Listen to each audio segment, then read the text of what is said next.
ஐயா வணக்கம் ஐயா. உங்கள் பேர்? என் பேர் புஷ்பநாதன் வில்லிஸுங்கய்யா. புஷ்பநாதன் வில்லிஸ். வில்லியம். ஆமாம். வில்லியமா வில்லிஸா? வில்லிஸ். வில்லிஸ். ஆமாம். வில்லிஸ். இவங்க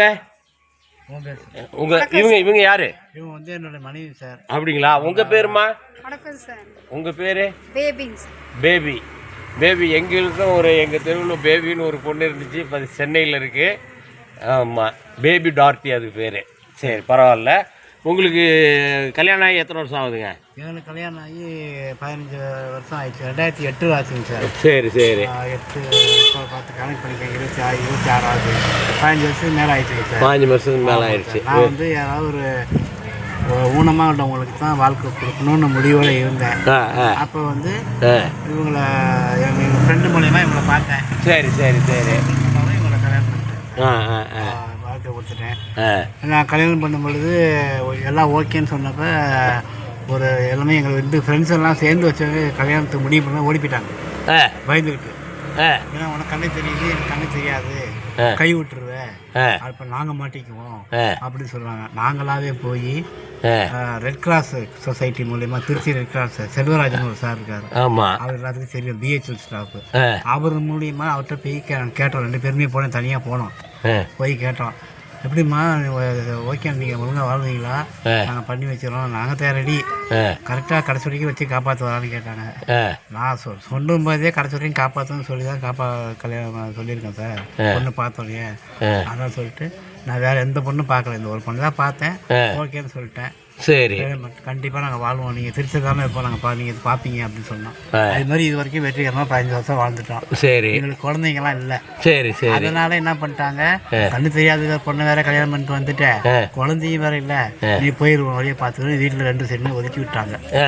இப்போ அவங்க வீட்டில் புரிஞ்சுக்கிட்டு ஆதரிச்சிட்டாங்க. ஏன்னா அவங்க பொண்ணுக்கு நான் வாழ்க்கை கொடுத்துருக்கேன்ல, அதனால் அவங்க எங்களை ஆதரிக்கிறாங்க. அப்பப்போ 3 வருஷம் 4 வருஷம் தூரம் போவோம் வருவோம், அவ்வளோதான். வேறு ஒன்றும் உதவியெல்லாம் செய்கிற அளவுக்கு அவங்களும் கிடையாது, எங்கள் பக்கமும் உதவி கிடையாது. நாங்களாம் இது மாதிரி படிச்சிருக்கோம். நான் வந்து இங்கிலீஷ் மீடியம் படித்தேன், ஆங்கில மீடியம் ஸ்கூலில் படித்தேன். எத்தனாவது வரைக்கும் படிச்சிங்க நீங்கள்? நான் 10th வரைக்கும் இங்கிலீஷ் மீடியம் ஸ்கூல் தான் படித்தேன். சரி. அதுக்கு நல்லா இங்கிலீஷ் பேச வரும். இந்த பல்லெல்லாம் சுகர்னால எனக்கு போயிடுச்சு. ப்ரைவேட் ஸ்கூலில் டீச்சராக ஒர்க் பண்ணிட்டு இருந்தேன், ஸ்போக்கன் இங்கிலீஷ் டீச்சராக. இப்போ அதுவும் பல்லு கட்ட முடியாத சூழ்நிலை, இந்த மாதிரி வியாபாரம் பார்த்து பிழைக்கிறோம். அவங்களும் பிஏ பிஎட் டபுள் டிகிரி படிச்சிருக்காங்க. அதனால எனக்கு ஒரு அரசாங்கத்தில் எந்த உதவியும் இல்லை. இப்போ எல்லாம் ஒரு சைக்கிள்லாம் பண்ணாங்களே, அதுக்கெல்லாம் போனீங்களா?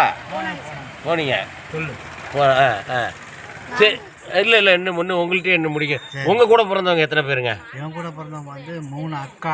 ஒரு அக்கா இறந்துட்டாங்க, ஒரு அண்ணன் அவரும் இறந்துட்டார் சின்ன வயசுலேயே. அக்கா 3 பேரும் நல்லா நிலைமை இருக்காங்க. 2 அக்காவும். பெரிய அக்கா வீட்டுக்கார ரயில்வே ஸ்டாஃபு, சின்ன அக்கா வந்து பிரைவேட் ஸ்கூல்னாலும் செல்லம்மா ஸ்கூலில் கோஆர்டினேட்டராக இருக்காங்க, நல்லா சம்பாதிக்கிறாங்க. அம்மா பென்ஷன்தாரரு, அப்பா சர்வே டிபார்ட்மெண்ட் ஆஃபீஸராக இருந்தது. எல்லாம் இருந்தும் எங்களுக்கு எந்த உதவியும் கிடையாது. சொத்தெல்லாம் எங்களை ஏமாற்றிட்டாங்க. கையெழுத்தை வாங்கிட்டு இது மாதிரி கல்யாணம் பண்ணிக்கலாம், கையெழுத்தை வாங்கிட்டு உனக்கு உடனே வீடு வாங்கி தரேன், இடம் வாங்கி தரேன்னு கையெழுத்தை வாங்கிட்டு ஏமாற்றிட்டாங்க. ஒரு பைசா கொடுக்கல. உங்கள் கூட பிறந்தவங்க மொத்தம் 3 பேர் சிஸ்டரு. 3 சிஸ்டர். அப்புறம் நீங்கள் ஒருத்தர். ஆமாங்க. ஒரே பையன் தான் நீங்கள்? ஒரே பையன் தான். சரி, சீர்வரிசெல்லாம் நீங்கள் தானே செய்யணும். கிறிஸ்டியனில் வந்து அந்த பிள்ளைங்களுக்கு கல்யாணம் அது இதுன்னா அதெல்லாம் செஞ்சேன் சார்.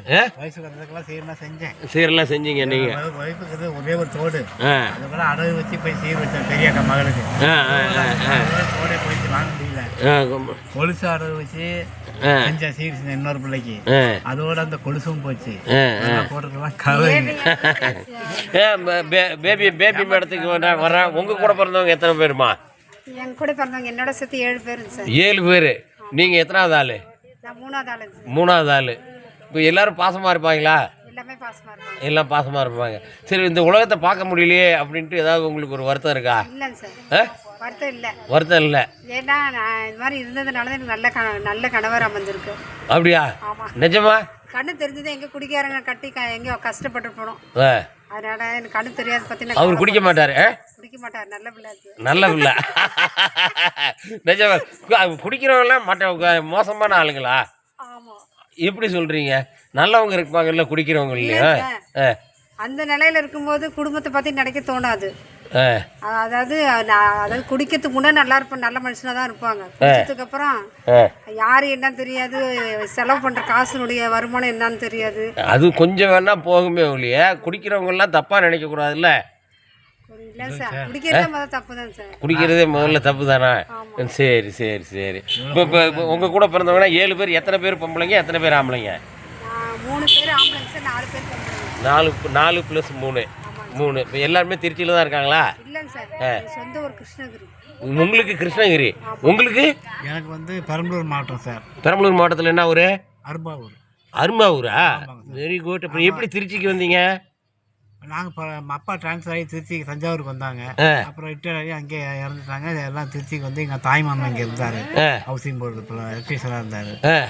அவர் நம்பி ஒரு இடத்துல அப்படியே தஞ்சம் வந்தோம். அப்படியே இங்கே எல்லாம் செட்டில் ஆகிட்டாங்க. நாங்களும் திருச்சியில். இப்போ அரும்பாவூரில் நிலப்பழம்லாம் இருக்கா? அது நிலப்பழம்லாம் இல்லைங்க சார், எல்லாம் அப்போ போயிடுச்சு. எல்லாம் போயிடுச்சுங்க பெரியப்பா. ஆனால் பூர்வீக ஊர் அரும்பாவூர் தான் உங்களுக்கு? ஓ, எல்லாம் போயிடுச்சு. இப்போ நீங்கள் இப்போ என்னம்மா கிருஷ்ணகிரியா? கிருஷ்ணகிரிங்க சார். கிருஷ்ணகிரியிலேருந்து நீங்கள் எப்படி திருச்சிக்கு வந்தீங்க? நான் என் ஃப்ரெண்டுகிட்ட சொல்லி வச்சுருந்தேன் சார், பார்வை தெரியாது எங்கள் வீட்டிலேயே பார்வை தெரியாதனால ஒதுக்கிடுவாங்க, கல்யாணம் பண்ண மாட்டாங்க. நான் இவன் ஃப்ரெண்டுகிட்ட சொல்லி வச்சுருந்தேன். அவங்க தான் இவங்களை மாப்பிள்ளை பார்த்து வச்சாங்க. பார்த்து வச்சாங்க. சரி சரி சரி சரி. இப்போ இப்போ நல்ல மனுஷனாக இருப்பார் அப்படின்னு நீங்கள் எப்படி முடிவு பண்ணீங்க? அவங்க ஏற்கனவே சொல்லிட்டாங்க சார், நீ கட்ட போகிற வீட்டுக்கார வந்து தங்கமான மனிதர் அப்படின்ட்டாங்க. உரசி பார்த்தா தெரியும் அப்படின்னாங்களா? அது ஏற்கனவே கேள்விப்பட்டதுனால தான் சரின்னு சொன்னாங்க. சரின்னு சொன்னீங்க. சரிம்மா சரிம்மா சரிம்மா. இப்போ நீங்கள் இந்த பூஜை ஜாமான்களை நான் பிஎட் படிச்சிருக்கேன். ஆமாம், நீங்கள் படித்தது பிஎட். சரிம்மா. ஆனால் நம்ம படிச்சதுக்கு வேலை கிடைக்கல. சரி சரி, அரசாங்கத்தை நம்பி நம்ம இருக்கிறத விட நம்ம சுயமாக தொழில் செஞ்சு சம்பாதிப்போம். இந்த பக்கம் என்னுடைய வீட்டுக்கார சைடையும் அதையும் கேட்க மாட்டோம், காசு இல்லைன்ட்டு. என் வீட்டு சைடும் எதுவும் கேட்க மாட்டோம், யாருடைய உதவியும் கிடையாது. சரி, நாங்கள் மற்றவங்க கிட்ட போய் கேட்காம சொந்தமாக உழைச்சி சுயமாக வாழணுன்ட்டு நாங்கள் வந்து ஊதுபத்தி அகர்பத்தி வியாபாரம் பார்க்குறோம் சார். சரி. அப்புறம் இது சேர் பின்னுவேன், மற்ற இடையெல்லாம் கைத்தொழிலெல்லாம் செய்வேன் சார். சரி. அப்போ நாங்கள் அந்த மாதிரி தொழில் செஞ்சது எங்களுடைய தேவையை பூர்த்தி செஞ்சுக்கிறோம். உங்களுடைய தேவைக்கு தேவையான அளவுக்கு நீங்கள் சம்பாரிச்சுக்கிறீங்க. Okay okay. இப்போ வீடு சமையல்லாம் கொஞ்சம் ஹெல்ப் பண்ணுவாரா?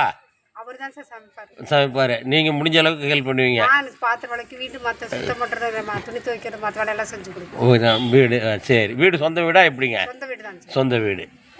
அப்போ வீட்டில் வந்து விட்டாங்கன்னா உங்களுக்கு கரெக்டாக எந்தெந்த இடத்துல என்னென்ன பொருள் இருக்குங்கிறது பக்காவாக தெரியும் உங்களுக்கு. சரி சரி. வீட்டில் டிவிலாம் இருக்கா? டிவியா இல்லை, பயன்படுத்துறது இல்லை. அதனால் என்னத்துக்கு ரேடியோ வச்சுக்குவீங்களா? செல்லுலேயே பார்த்துக்கிறீங்க. செல்லு பிஎட் படிச்சதுனால எனக்கு செல்லு கொடுத்தாங்க sir, touch cell. Touch cell ஒன்று கொடுத்துருக்காங்க. ஊனமற்ற ஆஃபீஸ் மூலிமா கொடுத்தாங்க. சரி. வாழ்க்கை வந்து சவால் நிறைஞ்ச வாழ்க்கை தான் இல்லையா? ஆமாம். இப்போ உங்களுக்கு வயசு இப்போ எவ்வளோ ஆகுது? எனக்கு 48 ஆயிடுச்சு. 48 வயசு ஆகுது. 48 வயசில் உங்களுக்கு சவால் நிறைந்த வாழ்க்கை தான். குழந்தை இல்லைங்கிறது ஒரு சின்ன குறை தான். இப்போ அதாவது பிள்ளையை பார்த்தா கண்ணீர், தென்னையை பார்த்தா இளநீர் அப்படின்ற கதையில். அதனால் ஒரு பெரிய விஷயம்லாம் ஒன்றும் இல்லை. குழந்தை இல்லையன்ற வருத்தம்லாம் உங்களுக்கு வேண்டாம். கை கால் நல்லா இருக்கா? கடைசி வரைக்கும் நீங்கள் கரெக்ட். என்ன இன்னொரு தடவை சொல்லுங்க. அவருக்கு நான் குழந்தை, எனக்கு அவர் குழந்தை. இதுவே போதும். இந்த மனநிலை மட்டும் இருந்தாலே போதும், வாழ்க்கையில் நான் நிம்மதியாக இருக்கலாம். சரிங்க. உங்கள் பிஸ்னஸ் நல்லா நடக்குது, நல்லபடியாக இருக்கணும் அப்படின்ட்டு நான் உங்களை இறைவன்கிட்ட பிரார்த்தனை பண்ணிக்கிறேன். நீங்களும் நல்லா இருக்கணும். சின்ன வயசாக இருக்கீங்க. சரிம்மா. இப்போ இந்த நோட்டெல்லாம் எண்ணுறதுக்கு உங்களுக்கு வந்து ஒரு இது கொடுத்துருப்பாங்கல்ல, அதெல்லாம் தெரிஞ்சுக்குவீங்கல்ல? 10 ரூபா நோட்டு உங்களுக்கு இருந்த நோட்டெல்லாம் தெரிஞ்சிருச்சு சார். இப்போ அச்சிட்டுற நோட்டெல்லாம் எங்களால் கண்டுபிடிக்க முடியல. முன்னாடி வந்து அதை வச்சிருந்தாங்க. சைஸ் வித்தியாசம் இருந்துச்சு. அது கோட் இருக்கு சார். சைஸ் 10 ரூபா எடுத்துக்கிட்டு 500 ரூபா எடுத்துக்கிறாங்க. 100 ரூபா எடுத்து 500 ரூபா எடுத்துக்கிறாங்க. சரி. இப்போ இந்த காலத்து பிள்ளைங்களுக்கு ஏதாவது சொல்லணும்னா என்ன சொல்லுவீங்க? காலத்து பிள்ளைக்கு சொல்லணும்னா யாரையுமே எப்பவுமே எந்த சூழ்நிலையும் நம்பக்கூடாது. படிக்கும் போதே இந்த மாதிரி நம்ம இந்த எந்த தொழிலை சார்ந்த படிப்போ அது படிக்கணும். படிக்கிற வயசுல படிச்சுட்டு அந்த படிப்பு மூலமாவே தன்னுடைய வாழ்க்கை தொழிலெல்லாம் தேர்ந்தெடுத்துக்கணும். மற்றவங்கள எதிர்பார்க்கறத விட சுயமா படிச்சு, அரசாங்கத்தையும் எதிர்பார்க்க கூடாது. ஆமா, தான் வந்து பெரிய அதிகாரி ஆகிறது இல்லாமல் மற்றவங்களுக்கு ஒரு முன்மாதிரியாக வாழணுன்னா படிப்பு மட்டும்தான். படிப்பு மட்டும்தான். அதனால் இந்த காலத்து பிள்ளைங்க நல்லா படிக்கணும். நீங்கள் இந்த காலத்து குழந்தைங்களுக்கு சொல்லணும்னா என்ன சொல்லுவீங்க? படிப்பை தவிர வேறு யாரும் மனுஷனையும் நம்பக்கூடாது சார். படிச்சுட்டாக்க கவர்மெண்ட் நீங்கள் சொன்ன மாதிரி கவர்மெண்ட் அரசாங்கத்தில் அதுவும் அரசாங்கத்தை சொல்லி குத்தாங்க எவ்வளோ லட்சம் பேர் படிக்கிறாங்க. ஜனத்தொகை அதிகமாக இருக்குது, வேலை எவ்வளோ யார் கொடுப்பாங்க தெரியாது. ஆனால் ஒரு படிப்பு தான் மெயின். படிப்பை விட்டுட்டு போச்சு. அதனால் பல கைத்தொழில் யாருமே இப்போ படித்ததுக்கு தகுந்த வேலை கிடைக்கிறது இல்லை. ஆனால் படிச்சுக்கிட்டாங்கன்னாக்கா ஓரளவுக்கு அவங்க டீசெண்டாக வேலை பார்க்கலாம், ஒரு மேன்மையில் இருக்கலாம், மேலும் போய் வளர்ந்துக்கலாம். அப்பா அம்மா சம்பாதிக்கிறது மட்டும் வச்சு பிழைக்கணும்னு நினைக்கவே கூடாது. இப்போ இருக்கிற காலத்துக்கு விலைவாசி எல்லாமே ஏறிச்சு. வீட்டை உணரணும், படிப்பை உணரணும் சார். நாட்டுப்பற்றோடு இருக்கணும். கண்டிப்பாக வந்துடலாம். சரி சரி சரி. இன்றைக்கி உங்கள்கிட்ட பேசுனதில் ரொம்ப மகிழ்ச்சி. சரிங்களா? சரிம்மா, ரொம்ப நன்றி. நன்றி, வணக்கம். நன்றி, வணக்கம். பைம்மா.